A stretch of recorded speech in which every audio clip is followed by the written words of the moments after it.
ಇವತ್ ಯಾಕೆ ನಿಮ್ಮನ್ನೆಲ್ಲ ಕರೆಸಿದೀವಿ ಅಂತ ನೀವೆಲ್ಲರೂ ಯೋಚನೆ ಮಾಡ್ತಾ ಇರ್ಬೇಕಲ್ವಾ? ಸತ್ಯ ಹೇಳಿದಾಗೆ ಇವತ್ತೊಂದು ಮುಖ್ಯವಾದ ವಿಷಯನ ನಿಮ್ಮೆಲ್ಲರ ಹತ್ರನೂ ಹಂಚ್ಕೋಬೇಕು. ಅರಸು ಮನೆತನಕ್ಕೆ 100 ವರ್ಷದ ಇತಿಹಾಸ ಇದೆ. ರಾಜ ಮಹಾರಾಜರಿಗೆ ವಜ್ರ ಮಾರಿದ ಮನೆತನ ನಮ್ದು. ಸಂಪ್ರದಾಯ ಪರಂಪರೆನ ಕಾಪಾಡ್ಕೊಂಡು ಬಂದಿದೀವಿ ನಾವು. ನಮ್ಮ ಮನೆಯವರು 40 ವರ್ಷಗಳ ಕಾಲ ಅರಸು ಹೆಸರಿಗೆ ಒಬ್ರು ಸಹ ಪೆಟ್ಟು ತೋರಿಸದೇ ಇರೋ ಹಾಗೆ ನಡ್ಕೊಂಡಿದ್ರು. ಈಗ ಅದನ್ನ ಮುಂದಿನ ತಲೆಮಾರಿಗೆ ಒಪ್ಸೋ ಸಮಯ ಬಂದಿದೆ.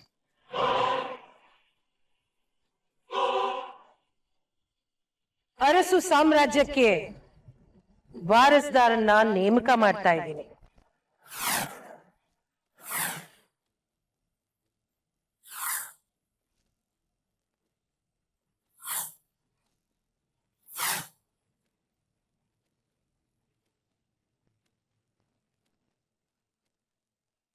ಈಗ ಯಾಕಿದಲ್ಲ ಅಂತ ನೀವು ಯೋಚನೆ ಮಾಡ್ತಾ ಇರ್ಬೋದು.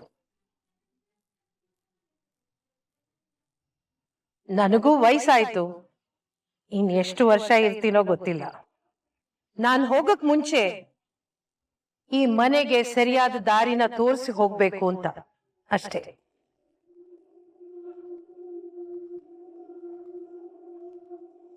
ನನ್ನ ಮೊಮ್ಮಕ್ಕಳು ನನಗೆ ಹೇಳ್ತಾ ಇರ್ತಾರೆ, ಮಾಯಿ ನೀನ್ ತುಂಬಾ ಓಲ್ಡ್ ಫ್ಯಾಷನ್ ಅಂತ. ನಾನು ನಕ್ಬಿಟ್ಟು ಸುಮ್ಮನೆ ಹೋಗ್ತಿದ್ದೆ. ಆದ್ರೆ ಇವಾಗ ಅನ್ಸ್ತಾ ಇದೆ ಕೆಲವೊಂದು ವಿಷಯಗಳಲ್ಲಿ ಹೊಸತನ ಬೇಕು ಅಂತ.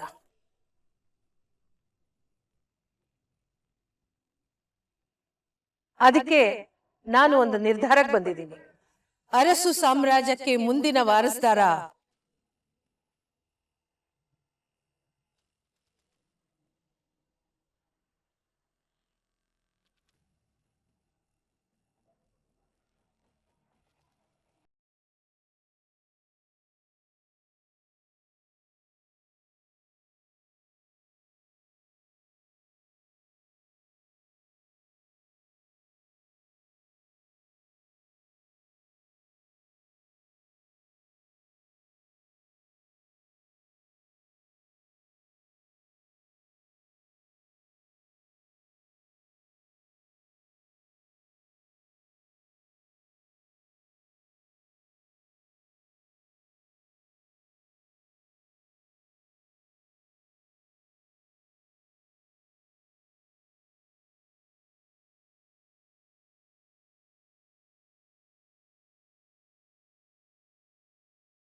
ಕೈ ಬಿಡಮ್ಮ.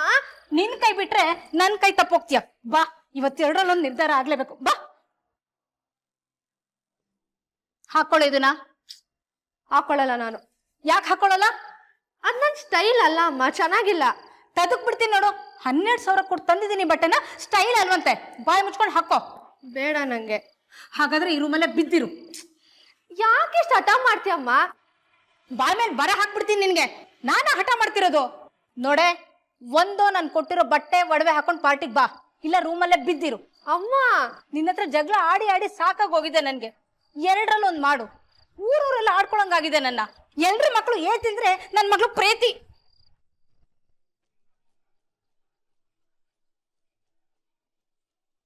ಬಟ್ಟೆ ಒಡವೆಗಳನ್ನೆಲ್ಲ ಹಾಕೊಂಡ್ಬರ್ಬೇಕಲ್ವಾ? ಹಾಕೊಂತೀನಿ.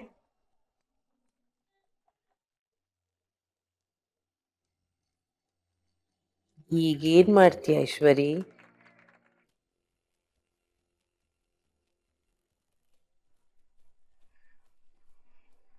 ಎಂತ ಕೆಲಸ ಮಾಡ್ಬಿಟ್ರಿ ಮಾಯಿ.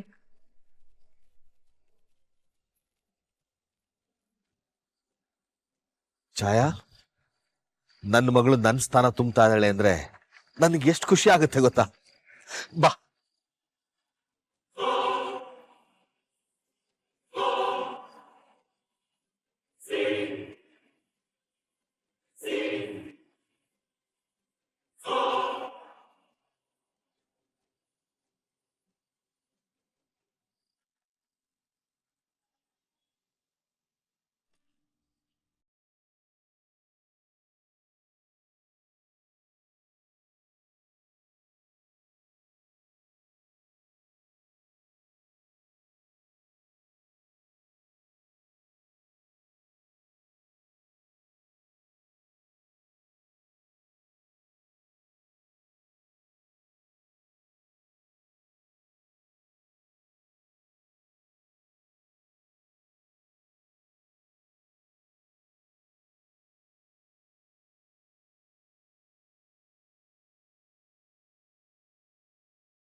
ಎಲ್ರಿಗೂ ನಮಸ್ಕಾರ. ಅರಸು ಎಂಪೈರಿನ ಮುಂದಿನ ವಾರಸ್ದಾರ ನಮ್ಮ ಅಕ್ಕ ಅಂತ ಹೇಳಕ್ ನನಗೆ ತುಂಬಾನೇ ಖುಷಿ ಆಗ್ತಿದೆ. ಚಪ್ಪಾಳೆ ಪ್ಲೀಸ್.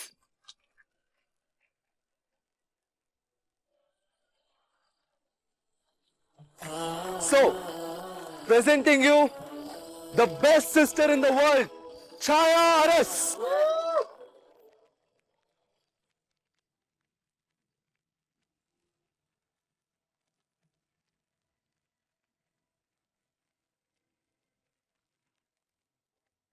ಆಪದ್ ಬಾಂಧವನದ್ದು ಎಂತ ಉದಾತ್ತವಾದ ಮನಸ್ಸು. ಅವನ್ ಮೊದ್ಲಿಂದಾನು ಹಾಗೆ. ಅವನ್ ಬಗ್ಗೆ ಯಾವತ್ತೂ ಯೋಚನೆ ಮಾಡಲ್ಲ. ಯಾವಾಗ್ಲೂ ನಮ್ ಬಗ್ಗೆನೇ ಟೆನ್ಷನ್.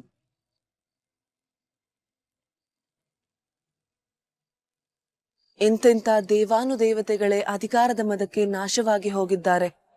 ದುಷ್ಟ ಧನಂಜಯನ ಅಧಿಕಾರದ ದಾಹದಿಂದ ಇಡೀ ಗಂಧರ್ವ ಲೋಕವೇ ಉರಿಯುತ್ತಿದೆ. ಸ್ವಂತ ಸೋದರನನ್ನು ಬಂಧಿಸಿದ ಕ್ರೂರಿ ಅವನು.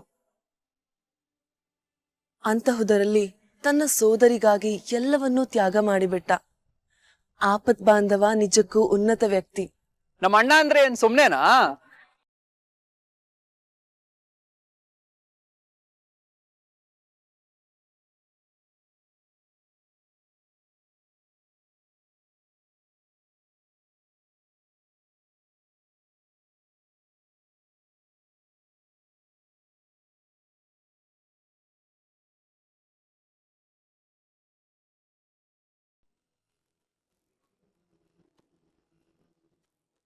ಚೆಕ್ಮೇಟ್.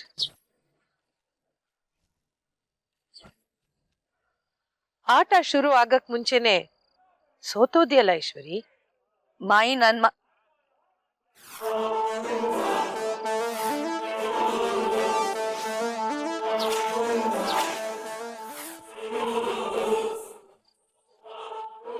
ಈಗ ನಿನ್ ಕೆಲ್ಸ ಕೇಳಿಸ್ಕೊಳ್ಳೋದಷ್ಟೇನೆ.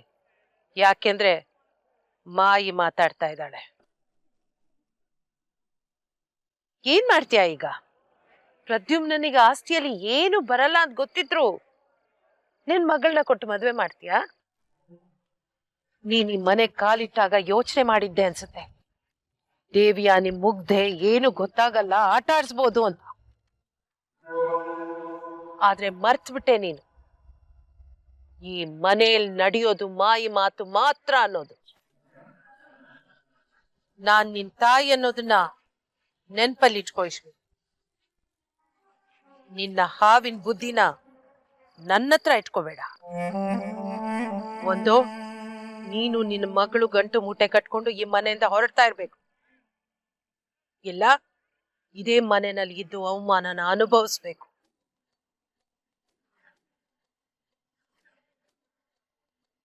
ಅರಸು ಮನೆಯಲ್ಲಿ ನಿನಗ್ ಜಾಗ ಇಲ್ಲ. ಅರಸು ಮನೆ ಆಸ್ತಿಯಲ್ಲಿ ಒಂದು ಕಿಲುಬು ಕಾಸು ನಿನಗ್ ಸಿಗಲ್ಲ.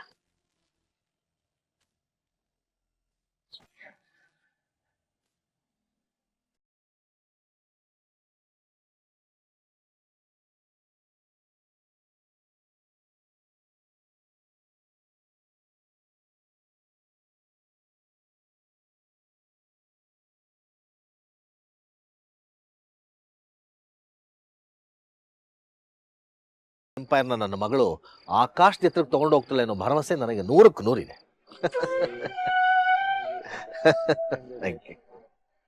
ಸೊ ಇನ್ ಮುಂದೆ ನಾವು ನಿನ್ನ ಮ್ಯಾಮ್ ಅಂತ ಕರಿಬೇಕಲ್ವಾಕ?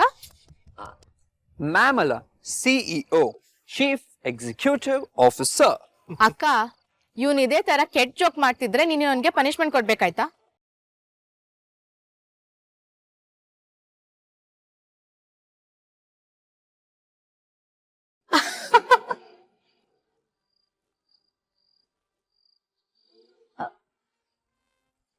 ಆಮ್ರಪಾಲಿ ಅವ್ರೆ, ಏನ್ ಮಾಡ್ತಿದ್ದೀರಾ? ಅರಸು ಸಾಮ್ರಾಜ್ಯಕ್ಕೆ ಉತ್ತರಾಧಿಕಾರಿ ಎಂದ ಮೇಲೆ ರಾಜಕುಮಾರಿ ಎಂದರ್ಥವಲ್ಲವೇ? ನೀವೆಲ್ಲ ಹೀಗ್ ಮಾಡಿದ್ರೆ ನನಗ್ ತುಂಬಾ ಸಂಕೋಚ ಆಗುತ್ತೆ. ಏಕೆ? ಪುರುಷರಿಗೆ ಅಧಿಕಾರ ಸಿಕ್ಕಾಗ ಸಂಕೋಚ ಪಡುತ್ತಾರೆಯೇ? ಸ್ತ್ರೀಯರೇಕೆ ಸಂಕೋಚ ಪಡಬೇಕು? ಸ್ತ್ರೀಯರು ಪುರುಷರಷ್ಟೇ ಸಮರ್ಥರು.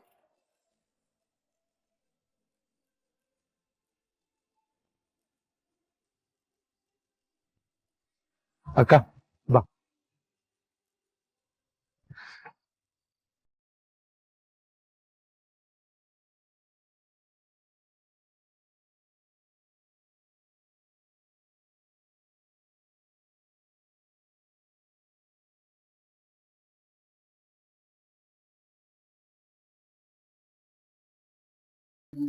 ಪುಟಾಣಿಯಲ್ಲಿ ಬಹಳ ಸಮಯದಿಂದ ಕಾಣಿಸುತ್ತಿಲ್ಲವಲ್ಲ? ಬಂದೆ ನೋಡಿ ನಿಮ್ ಪುಟಾಣಿ.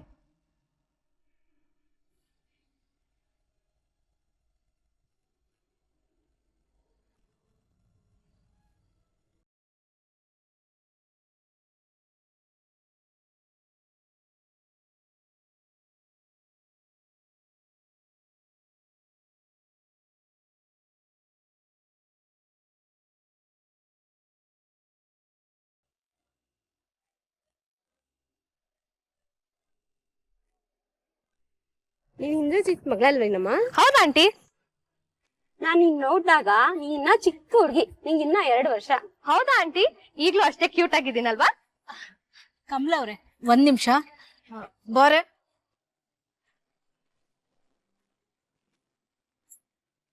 ನಾನ್ ಹೇಳಿದ್ದೇನು, ನೀನ್ ಮಾಡ್ತಿರೋದೇನು? ಯಾಕಮ್ಮ, ನೀನ್ ಹೇಳಿದ್ದೆ ಮಾಡಿದೀನಲ್ಲ. ನೋಡು, ಸರ ಹಾಕೊಂಡಿದೀನಿ, ಚೆನ್ನಾಗಿಲ್ವಾ? ಹಲ್ಲು ಉದುರಿಸ್ಬಿಡ್ತೀನಿ ನೋಡು, ಕೊಬ್ಬು ಜಾಸ್ತಿ ಆಯ್ತು ನಿಂಗೆ. ಅಮ್ಮ, ಯಾಕೆ ಎಲ್ಲಾರ ಮುಂದೆ ಬೈತೀಯ ಅವಳಿಗೆ? ನೀನ್ ಸುಮ್ನಿರೋ. ಹಾಸಿಗೆ ಮೇಲೆ ಇದ್ದಿದ್ ಬಟ್ಟೆ ಒಡವೆ ಎಲ್ಲ ಹಾಕೊಂಬ ಅಂದೆ, ಹಾಕೊಂಡ್ ಬಂದಿದ್ದೀನಲ್ಲಮ್ಮ. ಇನ್ನೇನ್ ನಿಂದು? ಹೀಗ್ ರಾಕ್ಷಸಿ ತರ ಬಾ ಅಂತ ಹೇಳಿಲ್ಲ ನಿಂಗೆ. ಅದೇನ್ ದುರ್ಬುದ್ಧಿನೇ ನಿಂದು? ಮನೇಲಿ ಒಬ್ರು ಖುಷಿ ಆಗಿರೋ ಹಾಗಿಲ್ಲ, ನಗೋ ಹಾಗಿಲ್ಲ. ಹಾಳ್ ಮಾಡೋಕೆ ಅಂತಾನೆ ಈ ರಾಕ್ಷಸಿ ಅವತಾರ ತಾಳ್ಬಿಡ್ತೀಯ. ಹೋಗಮ್ಮ, ಏನೇನೋ ಹೇಳ್ತೀಯ ನೀನು. ನಮ್ ದೇವ್ರ ಸತ್ಯ ನಮಗ್ ಗೊತ್ತಿಲ್ವಾ? ಹೊಟ್ಟೆ ಕಿಚ್ಚು ಕಣೆ ನಿಂಗೆ. ಚಾಯನ್ ಎಲ್ರು ಮಾತಾಡ್ಸ್ತಾರೆ, ನಿನ್ ಯಾರು ಮಾತಾಡ್ಸಲ್ಲ ಅಂತ. ಅದಕ್ಕೆ ಈ ರೀತಿ ಭೂತದ ತರ ಬಂದಿದ್ಯಾ. ನನ್ಗೇನ್ ಇಷ್ಟನೋ ಅದನ್ನ ಹಾಕೋ ಬಂದ್ರೆ ಕಾಗೆ ಅಂತ್ಯ, ನೀನ್ ಹೇಳಿರೋದನ್ನ ಹಾಕೊಂಡ್ರೆ ಭೂತ ಅಂತ್ಯ. ಏನ್ ಮಾಡ್ಬೇಕು ನಾನು? ಬರೀ ಎದುರುತ್ರ ಕೊಡೋದೇ ಆಯ್ತು, ರೂಮಲ್ಲಿ ಕೂಡಾಕ್ತೀನಿ ಬಾ. ಚಿಕ್ಕಮ್ಮ ಚೆನ್ನಾಗಿ ಕಾಣಿಸ್ತಿದ್ದಾಳಲ್ಲ. ಸಾಕ್ ಸುಮ್ನಿರೋ ಪ್ರದ್ಯುಮ್ನ.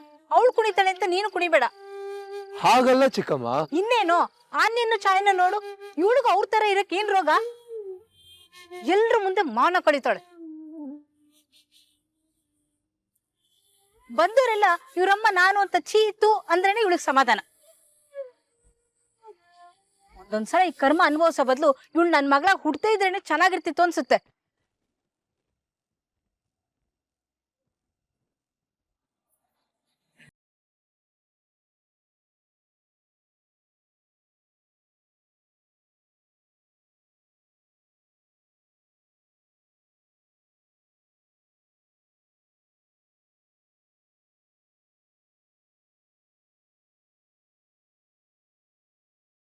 ಏಕೆ ಅಷ್ಟು ಕ್ರೂರವಾಗಿ ಮಾತನಾಡಿದಿರಿ?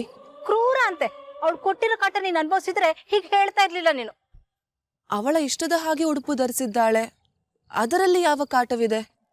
ಇಷ್ಟಕ್ಕೂ ಅವಳಿಗೆ ಬೇಕಾಗಿರುವುದು ಎಲ್ಲರ ಪ್ರೀತಿ ಅಷ್ಟೇ. ನೋಡಮ್ಮ, ಪ್ರದ್ಯುಮ್ನ ನಿನ್ನ ಕರ್ಕೊಂಡ್ ಬಂದ ಅಂತ ಸುಮ್ನೆ ಇದ್ದೀನಿ. ನನ್ನ ಮಗಳನ್ನ ಹೇಗ್ ಸಾಕ್ಬೇಕಂತ ನಂಗೆ ಚೆನ್ನಾಗಿ ಗೊತ್ತು. ತಾಯಿಯ ಕೆಲಸ ಮಕ್ಕಳನ್ನು ತಮಗೆ ಬೇಕಾದ ಹಾಗೆ ಬದಲಾಯಿಸುವುದಲ್ಲ. ನಮಗೆ ಬೇಕಾದ ಹಾಗೆ ಅಲಂಕಾರ ಮಾಡಲು ಮಕ್ಕಳು ಗೊಂಬೆಗಳೂ ಅಲ್ಲ. ಮಕ್ಕಳು ಭಗವಂತನ ಸೃಷ್ಟಿ. ನಮ್ಮ ಕೆಲಸ ಅವರನ್ನು ಸಲಹುವುದಷ್ಟೇ. ನೀವು ಅವಳಿಗೆ ನಿಮ್ಮ ಮಗಳಾಗದಿದ್ದರೆ ಉತ್ತಮವಾಗಿರುತ್ತಿತ್ತು ಎಂದಿರಲ್ಲವೇ? ಅದರ ಬದಲಾಗಿ ಅವಳಿಗೆ ಬೇರೆ ತಾಯಿ ಸಿಕ್ಕಿದ್ದರೆ ಅವಳ ಮುಖದಲ್ಲಿ ಕೊಂಚ ನಗುವಾದರೂ ಕಾಣಿಸುತ್ತಿತ್ತು.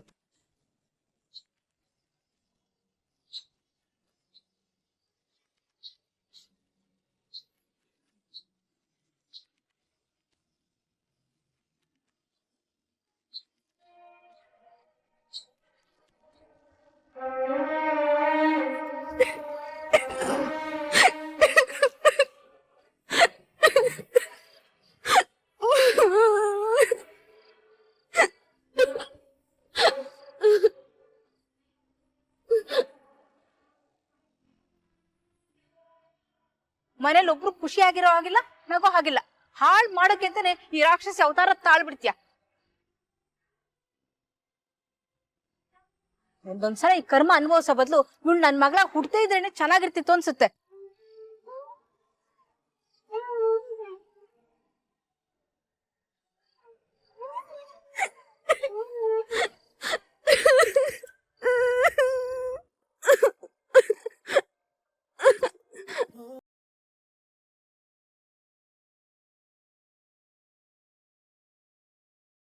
ಯಾಕ್ ಬಂದೆ?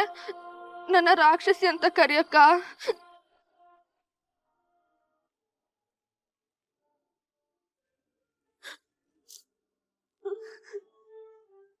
ಪುಟಾಣಿ, ನೀನು ಹುಟ್ಟಿದಾಗ ನನಗೆ 12 ವರ್ಷ. ನಿನ್ ಪಕ್ಕ ಬಿಟ್ಟು ಎಲ್ಲಿಗೂ ಹೋಗ್ತಾ ಇರ್ಲಿಲ್ಲ ಗೊತ್ತಾ ನಾನು. ತೊಟ್ಲು ನಾನೇ ತೂಗ್ತಿದ್ದೆ, ನಿನಗೆ ನಿದ್ದೆ ನಾನೇ ಮಾಡಿಸ್ತಿದ್ದೆ, ನೀನ್ ಸ್ಕೂಲ್ಗೆ ಹೋಗಲ್ಲ ಅಂತ ಹಠ ಮಾಡ್ತಿದ್ದೆ. ಆಗ ಪೂಸಿ ಹೊಡೆದಿ ಸಮಾಧಾನ ಮಾಡಿ ನಾನೇ ಸ್ಕೂಲಿಗೆ ಕಳಿಸ್ತಿದ್ದೆ. ನನ್ನ ಫ್ರೆಂಡ್ಸಿಗೆಲ್ಲ ಹೇಳ್ತಿದ್ದೆ ನನ್ನ ತಂಗಿ ಅಷ್ಟು ಕ್ಯೂಟ್ ಈ ಪ್ರಪಂಚದಲ್ಲಿ ಬೇರೆ ಯಾರೂ ಇಲ್ಲ ಅಂತ. ಆಗ್ಲೂ ಅಷ್ಟೆ, ಈಗ್ಲೂ ಅಷ್ಟೆ. ನನ್ನ ತಂಗಿ ಅಷ್ಟು ಕ್ಯೂಟ್ ಈ ಪ್ರಪಂಚದಲ್ಲಿ ಬೇರೆ ಯಾರೂ ಇಲ್ಲ. ಸುಳ್ಳು ಹೇಳ್ತಾ ಇದೀಯ ನೀನು.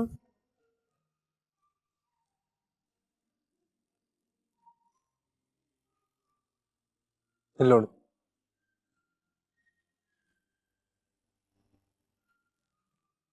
ನೋಡು ನೋಡು ಎಷ್ಟು ಮುದ್ದ ಕಾಣಿಸ್ತಿದ್ಯಾ.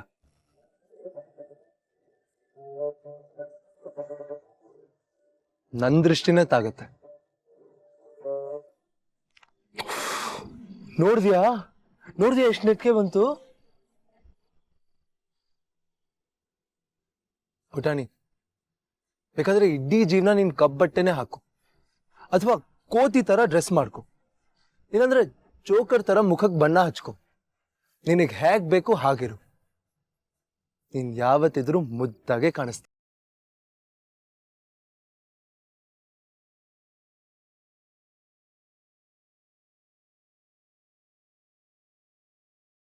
ಅಣ್ಣ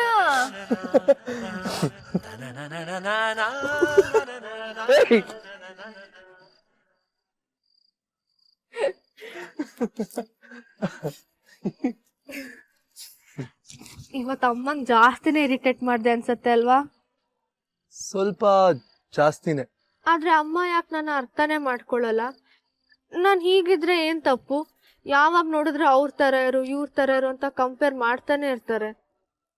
ಆಮ್ರಪಾಲಿನೂ ಇದನ್ನೇ ಹೇಳಿದ್ರು. ಮಕ್ಕಳು ಗೊಂಬೆಗಳಲ್ಲ, ನಮಗ್ ಹೇಗ್ ಬೇಕು ಹಾಗೆ ಅಲಂಕಾರ ಮಾಡೋದಿಕ್ಕೆ ಅಂತಂದ್ರು. ಛೆ, ಮಿಸ್ ಆಯ್ತು. ಏನು? ಅವಾಗ ಅಮ್ಮನ್ ಮುಖ ನೋಡ್ಬೇಕಾಗಿತ್ತು ನಾನು. ಯಾರಾದ್ರೂ ಫೋಟೋ ತೆಗ್ದಿಟ್ಕೊಂಡಿದ್ದೀರಾ? ರೂಮಲ್ಲಿ ಫ್ರೇಮ್ ಹಾಕ್ಸಿ ಇಟ್ಕೊಂತೀನಿ. Good idea.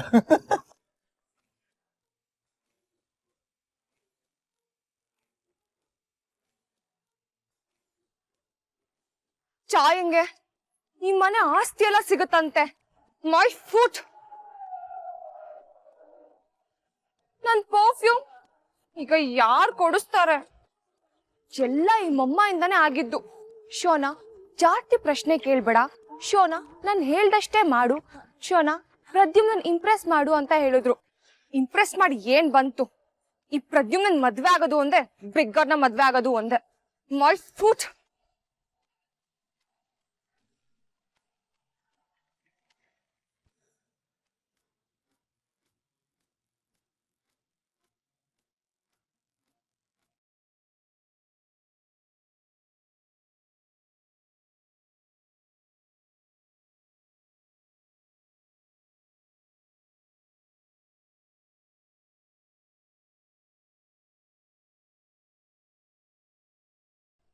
ಏನು ಮಾಡುತ್ತಿದ್ದೀರಿ?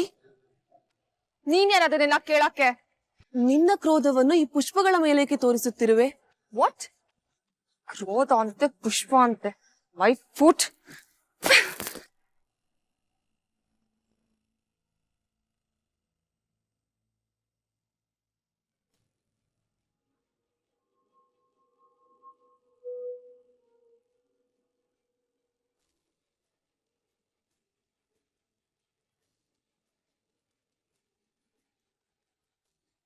ಮಾನವರ ಕೋಪಕ್ಕೆ ನೀವು ಬಲಿಯಾದಿರಿ. ಛೆ,